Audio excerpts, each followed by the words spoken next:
Hi, this is July at Deep Dirt Institute, and I'm Kate Tirion. For those of you that actually haven't met me, but I suspect more of you have than not, because many of you have been here, stayed here, or played here with us. We're really happy to tell you that we've had a tremendous amount of progress in this last year, and we're excited about what the next year is going to unfold. We're looking to put some grants to work. We are growing our Women Grow Food component.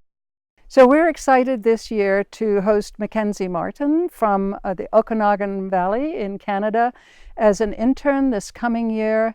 And we're getting all those pieces sorted out on the legal end of things. And on a practical place, we've had a lot of fun this year growing our visitor center, organizing our tools and our materials that we use on a day-to-day basis so we can actually find the things that we need when we need them. But we're also going to have a program coming in the spring where AmeriCorps youth will be joining us for 6 weeks this year. And we're looking to tie that into a new grant that we're working with, hopefully, to do a third kind of growing area outside, one that is partly sheltered with shade rather than one that's fully warm like the greenhouse or fully exposed as it is outside, because we're all looking at what's happening with climate change and the effects it's having on our food crops. This year it was particularly interesting to have a very cool winter and spring, not very cold but cool and very moist for the first time in 20 years, to have a really good series of winter rains that were perfectly spaced, just a week or 10 days apart, including an exceptionally good snow following a really heavy rainfall.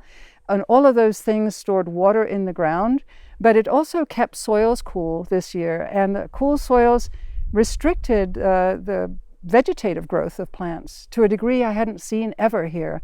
And so we went right from that cool, comfortable weather pattern we had to very warm weather, just like that. And with that, plants didn't put on more vegetative growth. They immediately bolted in trying to make seeds, all our leafy greens.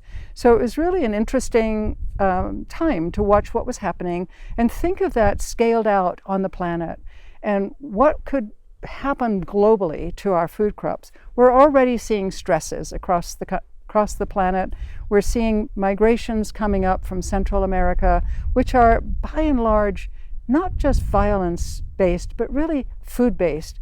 People getting washed out with extraordinary weather patterns or droughted out of being able to grow food. So what we're doing here in this particular arid land is really key. So having a comparison of 3 types of growing environment to weigh those issues would be really important. We're also looking forward this fall to work with youth at our Patagonia Youth Enrichment Center, another demographic we haven't had an opportunity to engage with, but this is where Mackenzie Martin, the incoming intern, will be very actively involved. So we're pretty excited about that. But perhaps the biggest moment of all, and I want to share with everyone, is the potential for us to be in a different place. We have about 10 years to really engage with this situation that we are dealing with in terms of climate. And all it really takes is 3.5% of us rowing the boat in the same direction with a common aim, a shared humanity, a shared dream of living better on this planet. 3.5% is all it takes. And it's nothing. I know that you, each of you, as well as every one of us in our immediate circle here, can influence that many people in your own sphere by living a way that's more sustainable, reflective of your morals and concerns, your ethics and values. Those things really play out in our world. And I'm asking all of you to join us and become part of that 3.5% rowing together in the same direction to turn what's happening from being such a destructive force to being a potentially incredibly creative future that we haven't really fully imagined yet. But if we can unleash this imagination within ourselves and then on the planet, imagine how much more amazing life could be here.